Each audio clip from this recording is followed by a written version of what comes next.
On this edition of Independent Sources, Indians in America. What's behind New York's skyrocketing Indian population? Daisy News. Can one mainstream medium's foray into the community affect the ethnic media's market share? And tailor-made. From soldiers to superstars, an immigrant tailor makes them all look good in custom-made clothes.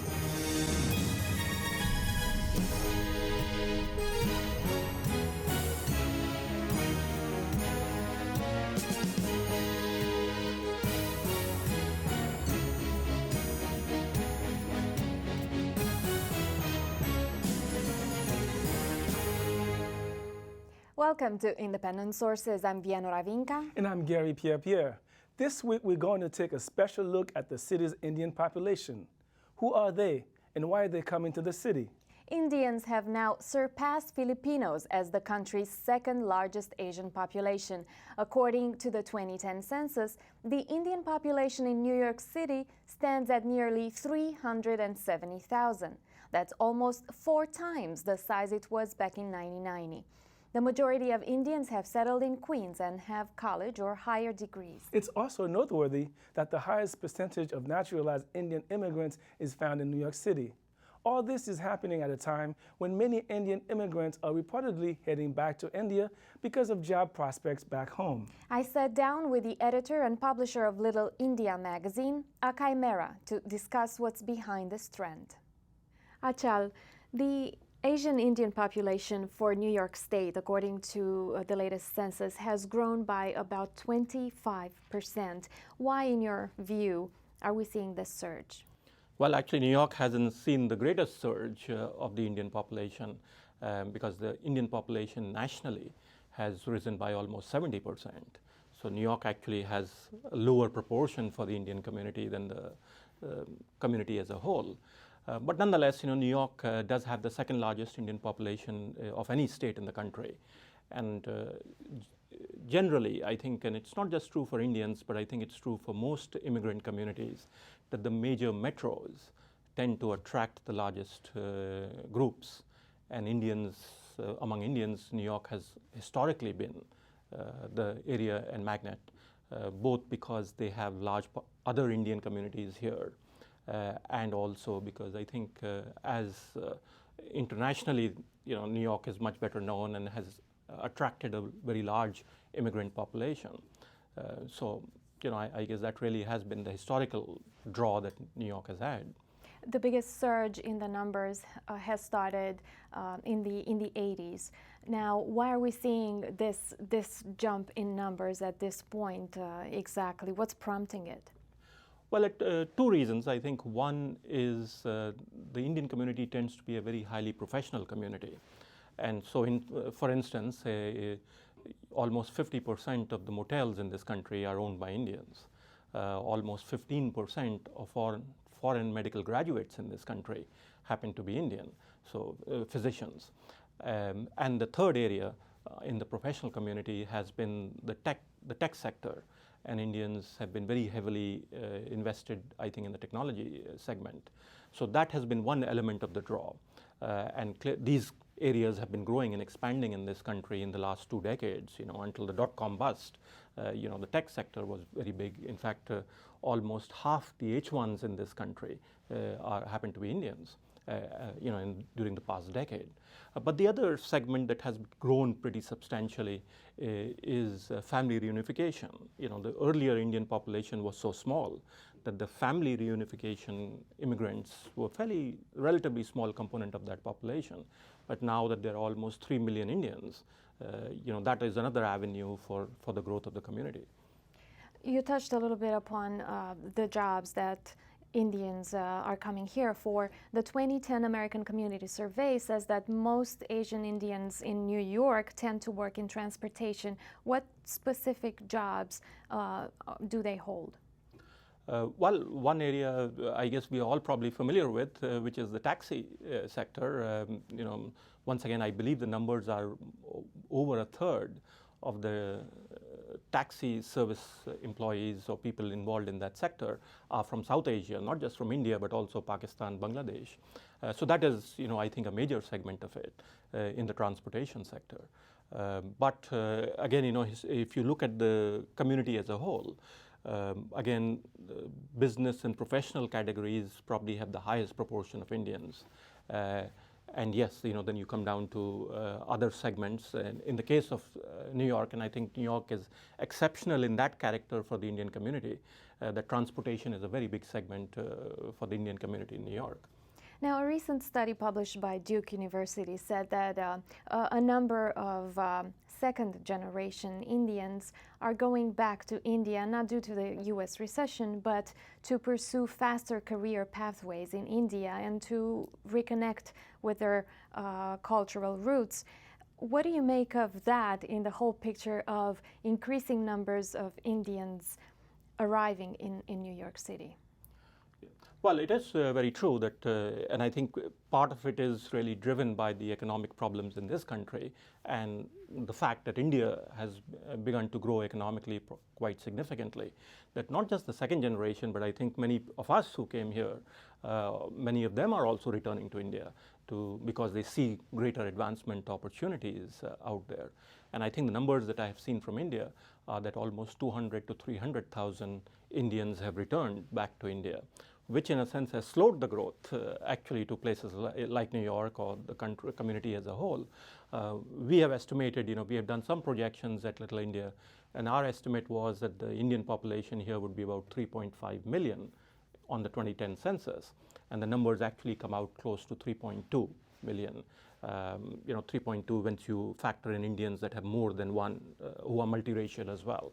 So that's roughly represents about 300,000 Indians that have returned back to India, and those are opportunities that they are finding there. And I guess let me say this, that it's not just Indians that are returning to India. Right now there's a fairly significant expat population that is growing in India, many times, many of them actually from the US. So there are people who are graduating from colleges and universities now which are finding opportunities in India, which is a very unusual thing, from the 1980s when I came here, to this country, that we thought all the opportunities were on this side. And I think we should acknowledge that the news has it that India is struggling with a great economic downturn right now, but it's affecting mostly the very poor and not yet the middle class, right? Yeah, well, yeah, that is very true. I mean, in fact, I'll go a little beyond that and say that actually the growth that occurred in India and is occurring in India is in fact not really inclusive growth for the lower segments of the society. And so, one, they never benefited from the growth when it occurred, and they are certainly feeling the pain more now that it is slowing down. But even that said, I mean, Indian growth today is estimated around 6.5%, which is still, pretty significantly higher than what one is experiencing here. But all aspects of that growth really have been for the benefit of the rich and the upper class and the middle class in India. And it has never really percolated down, which is one of the challenges I think the government recognizes exists, for this growth to be sustained and to be more equitable. The same survey that I mentioned before, the 2010 American Community Survey, says that New York has the greatest percentage of foreign-born Indians who have become naturalized U.S. citizens. What might be the cause to that, in your view? And another a statistic that correlates, I think, partly with that is that the higher proportion of older Indians are also in the New York area. I think several factors contribute to that. I think one, New York, because it has been historically the earliest draw for Indians, probably has Indians that have been here for a longer period of time, and so they are much more likely to take out citizenship after they have been here for a period, for a certain period. The second, I think, is that the New York climate probably has introduced greater political activism, I believe, within the community. And one of the biggest values, I suppose, of taking citizenship is that you can participate in the political process. In fact, one district, which is District 6 in New York, actually has the highest number of Indians in any congressional district in the country. Now, Indians still are only about 8% of the population there. But I think they are seeing their numbers, and they've been historically long enough, is partly the reason I think that explains why many more Indians here have taken out citizenship,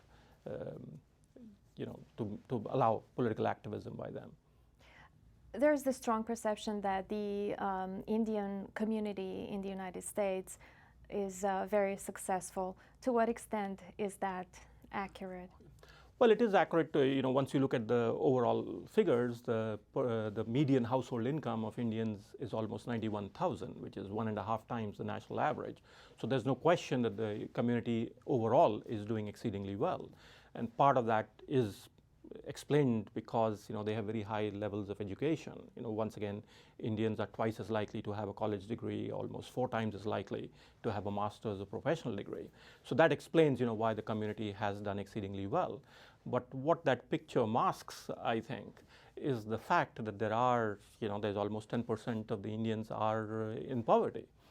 Almost 7% are on food stamps. So there's a segment of the community, which is at least 10% of the community, which is struggling. And one of the misfortunes, I think, of this, what is at one level true, that the community overall is doing exceedingly well, I think it does mask the reality of those people within that community that aren't, part of that success. And in a sense, I don't get the benefits that could accrue to them, if their suffering was known.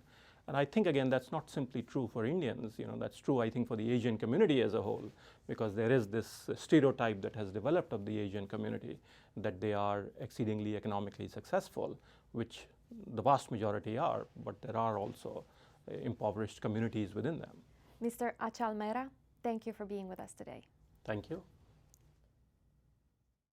Still to come on Independent Sources, how one mainstream newspaper is trying to capitalize on the city's growing Indian population. Before that, Abby Shola has some other news.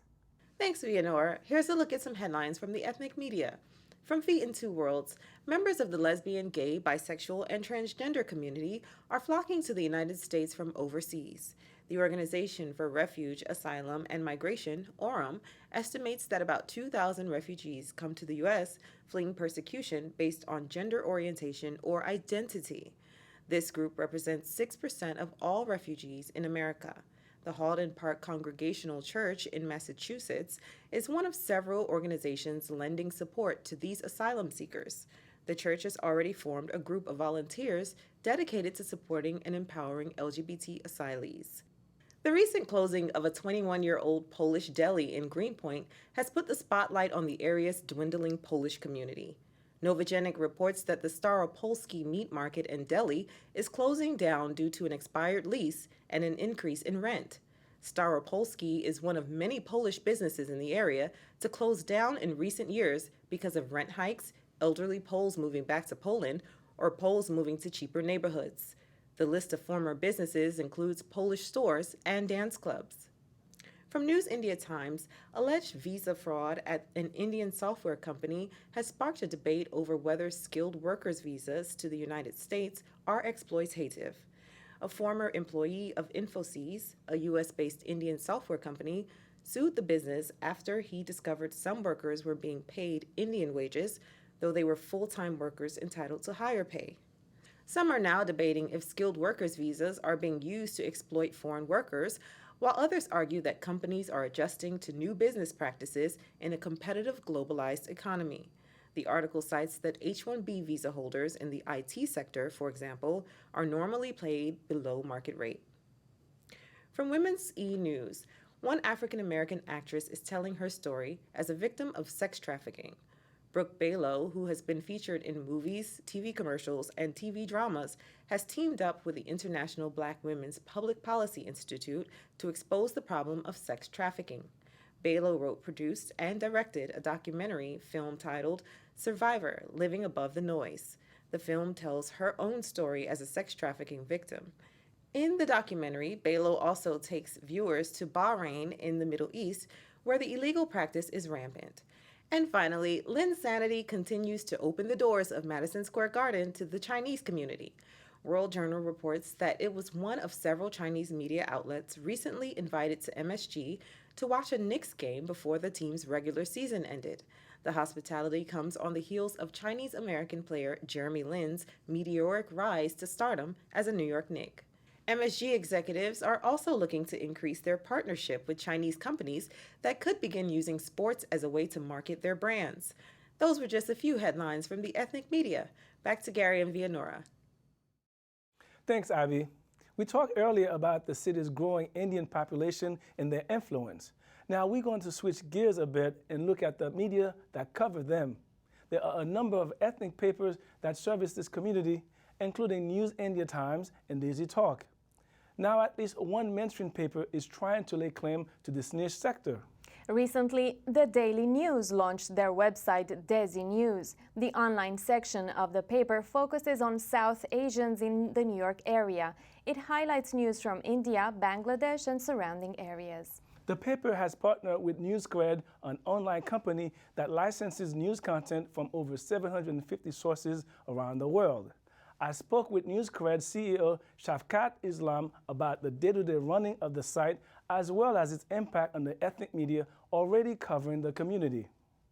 Shafkat, how did this partnership with the Daily News come to be? Well, to be frank, it was an interest of Steve Linus's for many years. In fact, they had initially done some research into this demographic, into potentially creating a site almost 3 or 4 years ago, and that's where the idea originated. And Steve is the VP for digital media. He basically runs digital for the New York Daily News, Okay. Steve Linus. Okay. So he came up with this idea a long time ago. In fact, he moved over to the U.S. from the U.K., so obviously the U.K. has a very large, thriving South Asian population. I think that's initially maybe where he got the idea. And they did some research into the U.S. market, catering towards South Asians, and they found that it was, a very underserved market, at least with mainstream media. So Steve realized that, okay, there's a business here. Yeah. And then he called on you, and you to provide what? Absolutely. So the reason why they didn't execute on this a few years ago was it's very expensive to put together a new section. You have to hire editors, you have to hire journalists, you need to figure out where you're going to get all of this content from, because ultimately it's the content that matters. And then it was almost perfect timing that I got introduced to Steve. He turned to us and said, can you help us source the content? Can you help us license content? Can you help us curate it? And it was actually a perfect fit, because that's what NewsCred does. We license content from 750 sources, and in this partnership, and it's genuinely a true partnership between the Daily News and NewsCred, we're bringing the technology and the content, and they apply some of their editorial expertise. And does NewsCred provide original content, or do you outsource everything? So NewsCred doesn't create any original content. We outsource content basically to our content providers. We work with some of the best in the world in the UK and in India. The New York Daily News does, however, create some original content. So this section is a mix of fully licensed, full-text curated content plus Daily News original content. Mm-hmm. So how did you come up with an idea to do something like that? And is there anybody else doing content in the way you are doing it? Well, our idea was to really marry amazing high-quality journalism with technology. So our technology helps curate the content, organize it, filter it, and we can understand what every article is about. So we understand this is an article about cricket or Bollywood or Indian politics, and we use algorithms to do that. We also have this amazing world-class journalism that we've licensed, and really there's no one else who combines the two. Obviously our competitors are the Associated Press and Reuters, the traditional news wires, but Steve couldn't have gone to an AP or Reuters to try and create this very targeted niche site, which is why he needed basically specialists that can curate this kind of content. That's where we come in. So the bulk of your work is licensing agreement with other existing media outlets across the world. Do you have your own staff? And if so, how many editors, reporters providing content? Sure.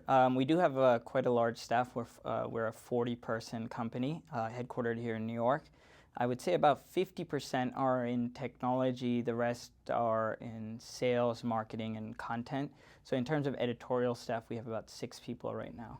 And they write stories based on what? Who order up story? Do you order up story, or do you get, let's say, a partner like the Daily News to say, hey, I need a story about such and such, and you do them? Yeah, so we don't actually write content ourselves. Our editors are focused on finding the best content, whether we've already licensed it or if we have not yet licensed it, they'll go out and find who are the right sources, what sources would this audience be interested in, and they'll go out and license that content, but they also provide kind of editorial and what I like to say curatorial resources on a day-to-day basis. There are roughly a dozen or so Indian publications in New York City covering the community.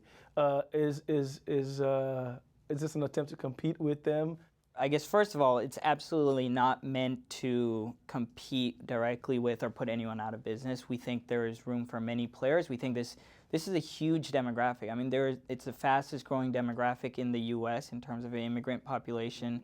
And so there's a lot of demand out there, and we just want to help satisfy that demand. And we would love to partner with other, local publishers that might already be serving part of this audience. And we think, if we work together, it's better not just for each other, but it's better for the audience at the end of the day. So.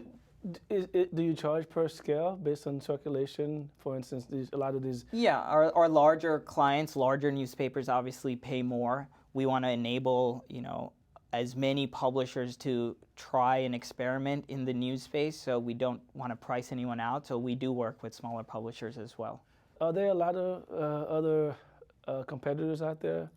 Well, our largest competitors are Reuters and the AP, but what we do, being able to provide very curated news feeds, curated sections for the daily news section, we actually design, build, and host the entire section as well, so there's a large technology element, and there's no one who really combines both the technology and the content and the curation that we offer. So far, how's Daisy News? What's the analytics? What kind of traffic is it generating? To be honest, it's phenomenal. It's much better than we had predicted even. What was your prediction and what is it now?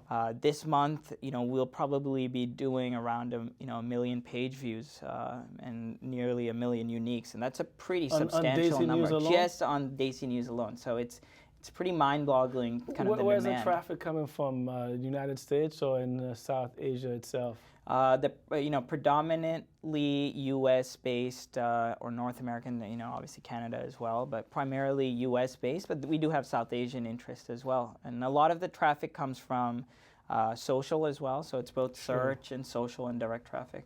Now, are there plans for your company to grow into other niche markets? The ethnic markets? Absolutely. And really we partner with our customers. So NewsCred itself, we don't launch sites independently. We help our clients and our publishers launch new sections. So we've certainly had a lot of interest both in New York, but in other areas of the U.S. from large mainstream publishers who are targeting, for example, the Hispanic audience and who are also interested in the South Asian audience. And there's other large ethnic kind of groups or demographics that we can reach out to.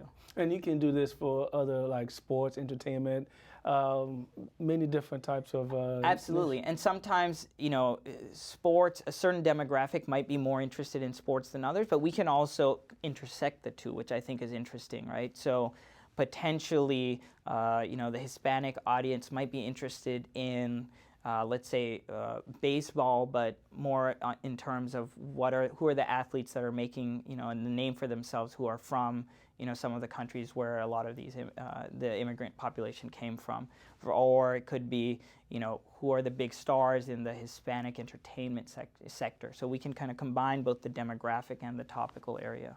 Fascinating discussion. Shafkat Islam, thanks for joining us. Thank you very much for having me. You can visit the Daisy News site at india.nydailynews.com. When we come back on Independent Sources, building an empire with needle and thread. My name is Fernanda. I'm the wife of a teacher. Budget cuts affected my husband's salary, so I'm picking up some part-time work. We're doing everything we can to make sure our kids eat today. Tomorrow, I just don't know.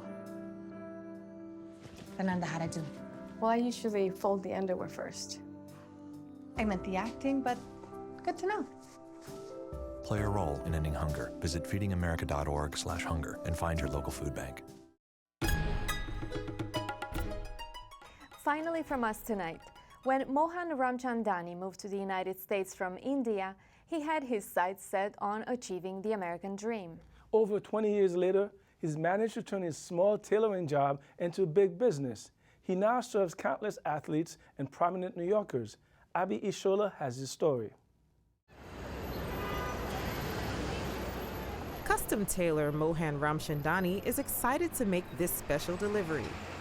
He decided to donate suits to several men at the Hope Program on the advice of someone who attends his holy temple. The Hope Program is a Brooklyn-based organization that serves unemployed New Yorkers searching for jobs. Okay, your name is Michael? Yes. Okay, this is your suit here.